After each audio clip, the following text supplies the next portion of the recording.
मैं और मेरा ससुर अकेले रहते थे। मेरा ससुर इतना बूढ़ा नहीं था। मैं सारा दिन अपने आप को दुपट्टे से ढक कर रखती थी।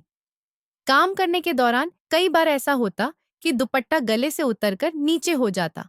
तब ससुर मुझे अजीब नजरों से देखते तो मुझे बहुत शर्म महसूस होती, क्योंकि मैं भारी भरकम जिस्म की मालिक थी और अक्सर अपने जिस्म को ऐसे ढक कर रखना मेरे लिए बहुत मुश्किल था।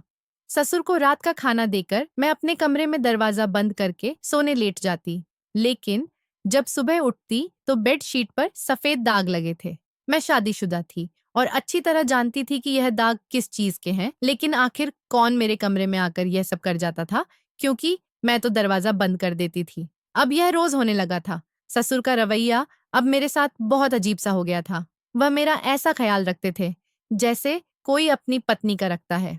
मेरी शुरू से ही आदत थी कि सुबह होते ही सबसे पहले नहाने जाती थी। एक दिन मैं निकली ही थी कि मेरी नजर सामने अपने कमरे की तरफ गई, जहां ससुर कमरे से निकल रहे थे। उनके हाथ में एक थैली थी, लेकिन मैं नहीं जानती थी कि वह क्या चीज मेरे कमरे से लेकर जा रहे हैं। मैंने इरादा कर लिया था कि आज रात जाग कर देखूंगी कि मेरे कमरे में आखिर कौन आता है।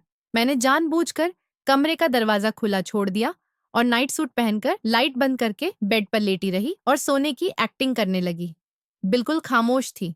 थोड़ी देर के बाद हलचल की आवाज आई। मुझे लगा कि ससुर पानी पीने के लिए या बाथरूम जाने के लिए उठे होंगे, लेकिन कोई मेरे कमरे की तरफ बढ़ रहा था और कमरे में दाखिल हो गया। कमरे की लाइट बंद थी और मैंने सांस खींचकर सोने की एक्टिंग करनी शुरू कर दी, क्योंकि मुझे देखना था कि यह कौन है। लेकिन अगले ही लम्हे से बर्दाश्त करना मुश्किल हो गया था जब ससुर ने मेरा नाम स्नेहा है। मेरे खानदान में से इस दुनिया में कोई भी जिंदा नहीं था, सिवाय मेरे एक मामा के। उन्होंने मेरी शादी करवा दी, लेकिन मेरे मामा कोई जालिम किस्म के नहीं थे। वह तो बहुत अच्छे इंसान थे। जब मेरी शादी हुई, उस वक्त मेरी उम्र 19 साल थी। मैं बहुत ज्यादा खूबसूरत थी, लेकिन जो घर उनको मेरे लिए मिला, वह कोई इतना खास अमीर भी नहीं था और ठीक ठाक भी नहीं था। लेकिन उनके पास भी और कोई चारा नहीं था, क्योंकि उनकी पत्नी बिल्कुल भी अच्छी नहीं थी।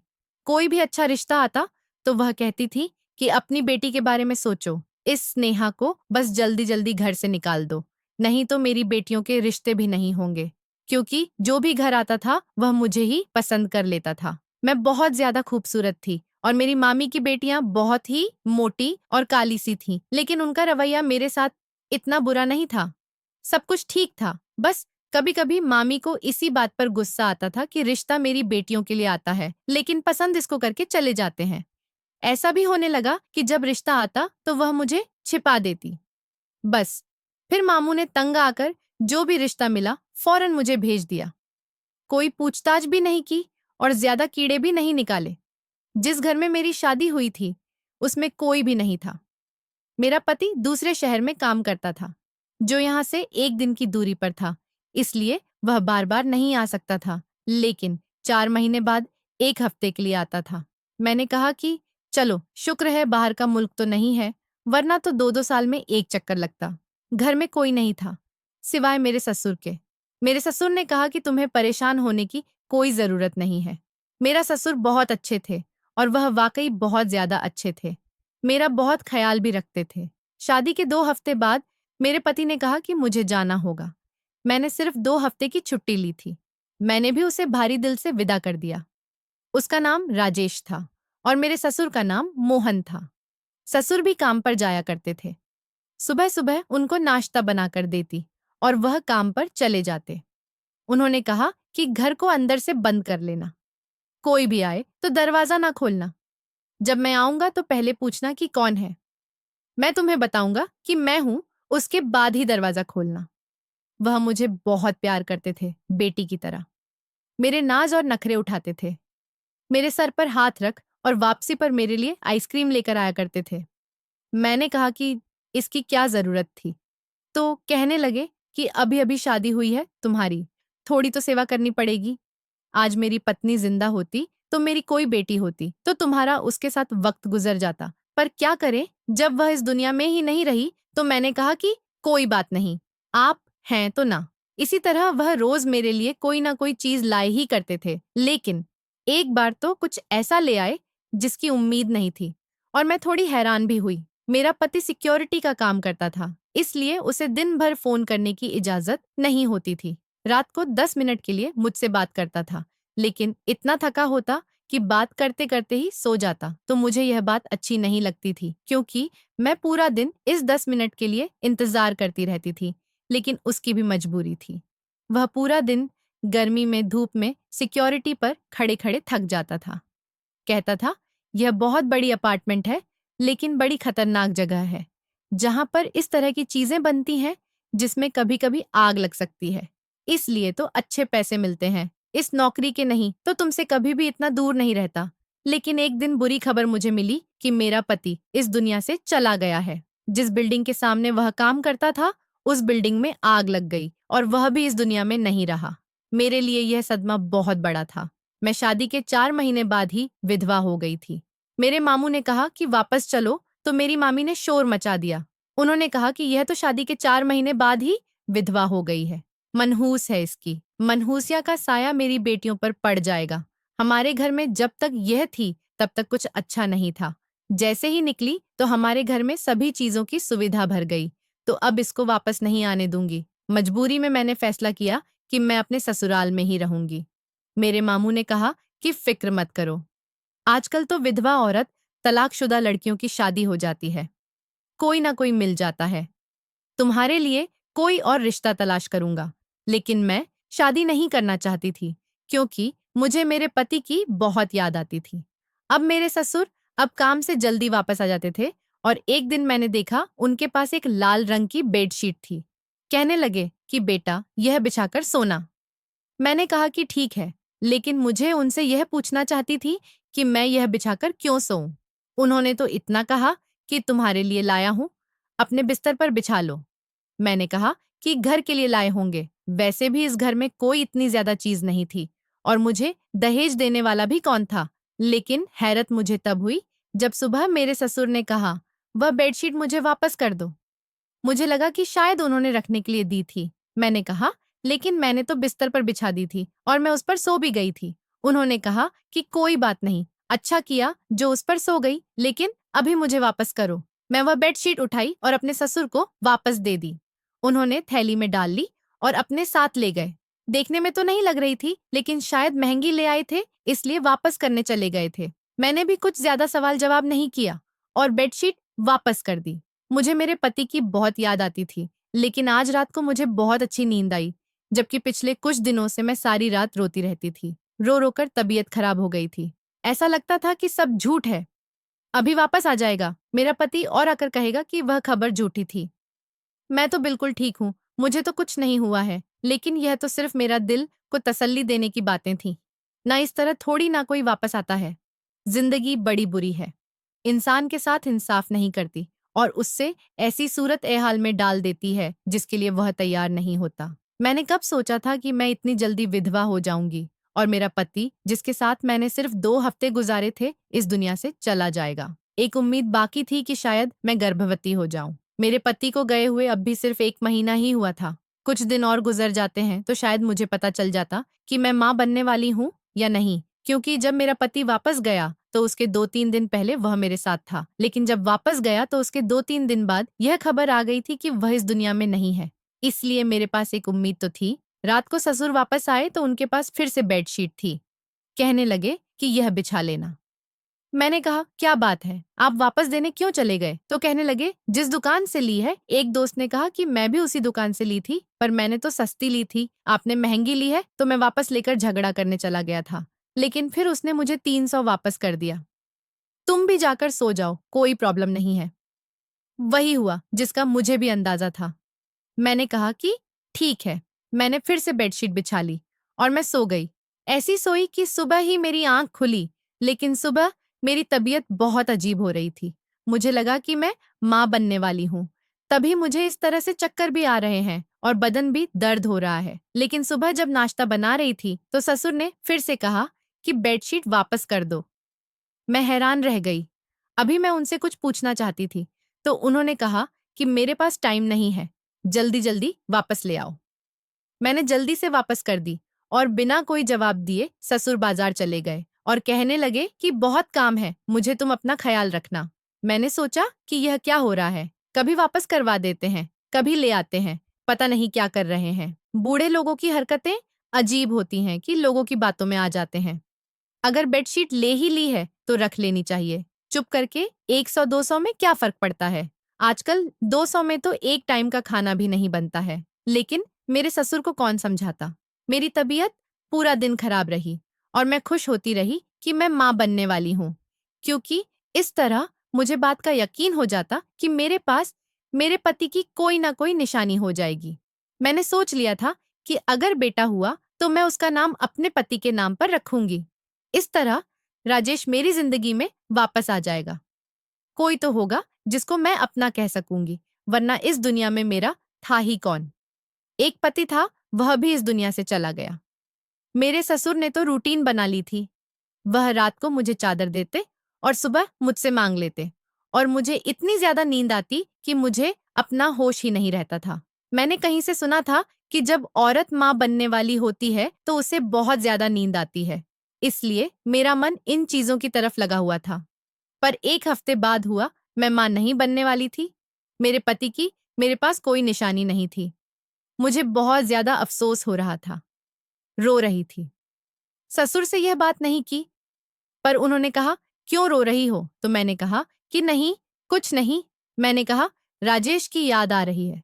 तो ससुर ने अजीब से अंदाज में मेरा हाथ पकड़कर कहा कि मैं हूं ना, चलो। फिर अचानक ही रुक गए। मैं भी झिझक गई थी, पर ससुर मुस्कुराकर कमरे में चले गए। पर अब मैं इस बात पर हैरान होने लगी कि अगर मैं माँ नहीं बनने वाली तो फिर मुझे इतनी नींद क्यों आती थी और मेरे बदन में इतना दर्द क्यों रहता है? क्योंकि मैं तो यही समझ रही थी कि ये सब कुछ इसी वजह से हो रहा है। फिर मेरी तबीयत इतनी खराब क्यों थी? पर अब किसको कहती कि मुझे डॉक्टर के पास ले जाओ? ससुर को कहती तो अजीब लगता, मामा को कहती तो वह भी क्या सोचते। काश कि मेरा पति जिंदा होता, उसके साथ ही चली जाती, लेकिन फिर तकलीफ ज्यादा बढ़ने लगी। हर रात को अजीब सी नींद आती, पता नहीं चलता था कब सोई हूं कब जागी हूं। और एक दिन ऐसा दृश्य देखा कि मैं हैरान ही रह गई। मेरे ससुर खुद ही उस चादर को धो रहे थे। मैं हैरान थी कि यह चादर क्यों धो रहे हैं। उनको क्या लगा है? क्या मैंने इस चादर को गंदा कर दिया है? और अगर वैसे ही उनको गंदी लग रही है तो मुझसे कह देते, मैं धो देती। लेकिन उनका इस तरह धोना क्यों था? वह तो चादर मेरे कमरे में होती थी। मुझे ऐसा लगता था कि मेरे ससुर बेटे के जाने के बाद पागल हो गए हैं। अजीब गरीब तरह की हरकतें करते थे। एक दिन चादर को बार बार कौन धोता है? रात को कहते थे बिछा लेना, सुबह कहते थे वापस कर दो। इस तरह की हरकतें कोई नॉर्मल इंसान तो नहीं करता। लेकिन मैं भी नहीं बोलती थी, क्योंकि शायद मुझसे ज्यादा उनका नुकसान हुआ था। उनके बुढ़ापे की लाठी खो गई थी। मेरे पति की लाश भी तो नहीं मिली थी। बस इतना बताया गया था कि वह इस दुनिया से चला गया है, क्योंकि बिल्डिंग में आग लग गई थी। इसलिए ज्यादातर लोगों की लाश नहीं मिली थी। आखिरी बार मेरे ससुर ने भी उनको जी भर के नहीं देखा था, और मैं भी नहीं देख पाई थी। इसलिए शायद हमारे अंदर दुख भरा गया था, और इस दुख को निकालने के लिए वह अजीब गरीब किस्म की हरकतें कर रहे थे। इसलिए मैंने इस मामले पर ज्यादा ध्यान नहीं दिया, और मेरी तबीयत ज्यादा खराब रहने लगी। मैं अपनी तबीयत से बहुत ज्यादा परेशान हो गई, इतनी कि अब मुझे घर के काम ही नहीं हो रहे थे। यहाँ तक कि मुझे उल्टियां भी आ रही थी। फिर एक दिन मेरे ससुर घर पर नहीं थे, तो मेरी पड़ोस की एक औरत आ गई। मैंने उससे सब कुछ बता दिया। उसने कहा कि तुम्हारी हालत तो बहुत बुरी लग रही है। इस तरह थोड़ी होता है, अगर घर में सिर्फ ससुर रहते हैं तो उनसे नहीं कहोगी ना, और किससे कहोगी? इसमें शर्माने की क्या बात है? शर्म से मर जाओगी क्या? आओ, मैं तुम्हें अपने साथ ले जाती हूँ। वह मुझे अस्पताल ले गई। जब मुझे डॉक्टर ने चेक किया तो उसने कहा कि आप माँ बनने वाली हैं। मैंने कहा, डॉक्टर, ऐसे कैसे हो सकता है? मेरा पति इस दुनिया में नहीं। उसने मुझे कुछ तारीख पूछी। मैंने उसको सब कुछ बताया। मैंने उससे कहा कि हाँ, पहले मुझे भी लगता था कि शायद ऐसा है, लेकिन इस बात को भी 1 महीना हो गया है। मुझे मेरे पति से दूर हुए 4 महीने हो चुके हैं। लेकिन कभी कभी ऐसा भी होता है कि आपके साथ भी ऐसा हुआ हो। औरत के जिस्म में भी कोई फर्क नहीं आता, लेकिन फिर भी वह माँ बनने वाली होती है। मुझे तो यह बात समझ नहीं आ रही थी। फिर मुझे डॉक्टर ने कहा कि कहीं तुमने कोई ऐसी वैसी हरकत तो नहीं की है। मैंने कहा कि तौबा करो डॉक्टर, ईश्वर को मान के मैंने ऐसी कोई हरकत नहीं की। मैं अपने पति से बहुत प्यार करती थी और मैंने उनको कहा है कि हमारे घर में तो सिवाय मेरे बूढ़े ससुर के और कोई नहीं रहता और मैं कहीं आती जाती भी नहीं। डॉक्टर ने कहा कि ठीक है, देखो, बुरा नहीं मानना, लेकिन इस तरह के मामले में सवाल भी ऐसे ही करने पड़ते हैं। लेकिन तुम माँ बनने वाली हो, यह बात पक्की है। अब मुझे नहीं पता है कि तुम मुझसे झूठ बोल रही हो या तुमने अपनी तारीख याद करने में कोई गलती कर दी है। मैंने फिर से हिसाब लगाना शुरू कर दिया, लेकिन मेरे हिसाब से तो यह बच्चा मेरे पति का नहीं था। मैंने डॉक्टर कहीं मेरे बारे में बदनामी ना फैलाती रहे, क्योंकि मेरे साथ मोहल्ले की और भी की औरत भी आई थी और उसने कहा था कि वह हमेशा इसी डॉक्टर के पास जाती है। तब तो वह बाहर बैठी थी, लेकिन कल को मेरे बारे में पूछ लेती तो मसला हो जाता। मैंने कह दिया कि आप ठीक कह रही हैं डॉक्टर, मुझसे तारीख गिनने में गलती हो गई है। डॉक्टर ने मुझे कुछ दवाइयां लिख कर दी और उसने कहा कि आपकी सेहत बहुत ज्यादा खराब है, आपको अपना बहुत ख्याल रखना है।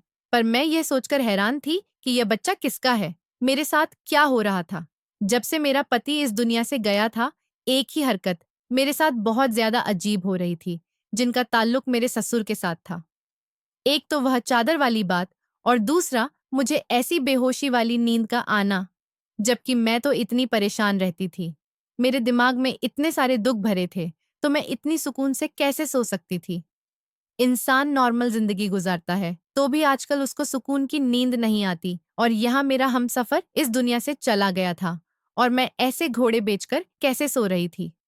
कोई ना कोई गड़बड़ जरूर थी जिसके बारे में अब मुझे पता लगाना ही था, और मैंने सोच लिया कि मुझे क्या करना है। जो भी मैं कर रही थी मुझे वह नहीं करना था, यानी मुझे एक दिन के लिए अपनी रूटीन बदलनी थी, और मैंने अपनी रूटीन बदली। मैंने खाना नहीं खाया ये सोचकर कि कहीं मुझे खाने में तो नहीं कोई चीज मिलाकर दी जा रही है, पर मैं यह सोचकर हैरान थी कि यह करेगा कौन। रात को ससुर ने फिर से वही बेडशीट मुझे वापस कर दी। अब तो वह बेडशीट इतनी पुरानी हो गई थी, फिर भी उसको इस थैली में डालकर देते थे जैसे कि नई है। पता नहीं अपने साथ लेकर जाते ही क्यों थे। मैंने कहा कि जी ठीक है, बिछाकर सो जाऊंगी, लेकिन आज मैंने बिस्तर पर वह बेडशीट नहीं डाली और बिस्तर पर जाकर लेट गई। लेकिन मैं हैरान थी कि आज मुझे नींद नहीं आ रही थी। मुझे समझ नहीं आ रहा था कि क्या मेरी नींद का ताल्लुक इस बेडशीट के साथ था। ये क्या हो रहा था मेरे साथ। मुझे तो बिल्कुल भी नींद नहीं आ रही थी, यहाँ तक कि रात के 1 बज गए। बाहर बिल्कुल खामोशी थी। थोड़ी देर के बाद हलचल की आवाज आई। मुझे लगा कि ससुर पानी पीने के लिए या तो बाथरूम जाने के लिए उठे हों, लेकिन कोई मेरे कमरे की तरफ बढ़ रहा था और कमरे में दाखिल हो गया। कमरे की लाइट बंद थी और मैंने सांस खींचकर सोने की एक्टिंग करनी शुरू कर दी, क्योंकि मुझे देखना था कि यह कौन है। वैसे मुझे बहुत ज्यादा डर लग रहा था। उसका मेरे कमरे में काम ही क्या था। लेकिन थोड़ी देर के बाद जब वह शख्स मेरे करीब आकर लेट गया, मेरे चेहरे पर हाथ फेर रहा था। उसका हाथ मेरे पूरे वजूद पर सफर कर रहे थे। जब मुझे अपनी बाहों में भरने की कोशिश करने लगा तो मैंने चीखना चिल्लाना शुरू कर दिया, और जैसे ही लाइट ऑन की तो यह देखकर हैरान रह गई कि वह और कोई नहीं, मेरा ससुर था। उसने बिस्तर की तरफ देखा और गुस्से से कहा कि चादर नहीं डाली थी। मैं हैरान रह गई कि किस तरह से वह बात कर रहे थे। मेरे साथ में चिल्ला रही थी। वह बोले, कम वक्त औरत चिल्लाती क्यों है, आ मेरे पास। मैं पूरी तरह घबरा गई। मैंने कहा कि आप क्या कर रहे हैं। मेरा ससुर भी अब घबरा गया। मैंने और जोर से चिल्लाना शुरू कर दिया, यहाँ तक कि मोहल्ले के लोगों ने दरवाजा खटखटाना शुरू कर दिया था। यह क्या हो रहा है। और वह औरत भी अंदर आ गई और उसका पति भी उसके साथ। उससे मेरी थोड़ी बहुत दोस्ती थी। मैंने उनको चिल्ला चिल्लाकर इतना कहा कि पुलिस को बुलाओ। यह मेरी इज्जत पर हमला कर रहा था। वह लोग हैरान रह गए। सारा मोहल्ला इकट्ठा हो गया। मोहल्ले वालों को इस बात से कोई मतलब नहीं होता है कि किसी की इज्जत बचाना है या नहीं। मोहल्ले वाले दरअसल खुद इतने तंग होते हैं कि अगर कोई चोर या कोई इंसान उनके हाथ लग जाए तो उसे मारकर अपना गुस्सा उसी पर निकालना चाहते हैं। मेरे ससुर को भी दबोच लिया गया था। सब कह रहे थे कि इस मोहल्ले में सारे शरीफ लोग रहते हैं, आप अपनी बहू के साथ क्या कर रहे हैं। मैंने उस औरत को सब कुछ बताया कि मैं मां बनने वाली हूं और मुझे नहीं पता यह बच्चा किसका है। मेरे ससुर ने जबान आखिर में खोल ही दी। उन्होंने कहा कि वह इस चादर के ऊपर नींद की दवा लगाकर देते थे। जब वह दवाई मेरे सांस में जाती तो मैं बेहोश हो जाती थी और उसके बाद वह मेरे साथ सारी रात सोते थे और सुबह होते ही कमरे से निकल जाते थे। और यह बच्चा भी उनका था। सब लोगों ने कानों को हाथ लगा लिया कि तौबा तौबा, क्या जमाना आ गया है। कुछ लोग बोले, अगर ऐसा हो ही गया है तो इन दोनों की शादी करवा दो, लेकिन मैंने शोर मचा दिया, अपने मामू को भी बुला लिया। मैंने कहा कि खुदकुशी कर लूंगी, लेकिन इस इंसान के साथ शादी नहीं करूंगी जो मेरी इज्जत पर हमला करता रहा है। मैं तो इसे अपने बाप के जैसा समझती थी। मेरे मामू ने कहा कि अब तुम्हारी मामी कुछ भी बोले, सारा जमाना मेरे खिलाफ हो जाए, मैं तुम्हें यहाँ नहीं रहने दूंगा। मैं अपने मामा के घर चली गई। मेरी डिलीवरी भी हो गई और बच्चा भी दुनिया में आ गया। मैंने एक बेटे को जन्म दिया था, पर मेरी जिंदगी नर्क हो गई थी। सब कुछ खत्म हो गया था। लेकिन फिर एक दिन कुछ ऐसा हुआ कि मैं हैरान रह गई, क्योंकि शायद ईश्वर ने मेरे साथ इंसाफ कर दिया था। मेरा पति वापस आ गया था। मुझे देखकर हैरान रह गया। वह समझा कि यह उसकी औलाद है। कितनी देर हम रोते रहे, एक दूसरे के गले लग के फूट फूट कर रो रहे थे। दरअसल मेरा पति मरा नहीं था, वह अस्पताल में था और कोमा में चला गया था। किसी को पता ही नहीं था कि वह कौन है, इसलिए किसी ने उसके घर वालों को नहीं बताया। उसको 1.5 साल बाद होश आया तो फौरन मेरी तरफ भागा। मैंने उसको सब कुछ बता दिया तो हैरान रह गया। उसने कहा कि अब मैं क्या करूं, यह सब क्या हो गया। मैंने कहा कि कुछ नहीं करो, बस मुझे छोड़ कर ना जाना। उसने कहा कि आज से मेरे बाप के साथ मेरा कोई रिश्ता नहीं है, बस मैं तुम्हारे साथ हूं। तुम फिक्र नहीं करो, हम लोग साथ रहेंगे और इस बच्चे को भी पाल लेंगे।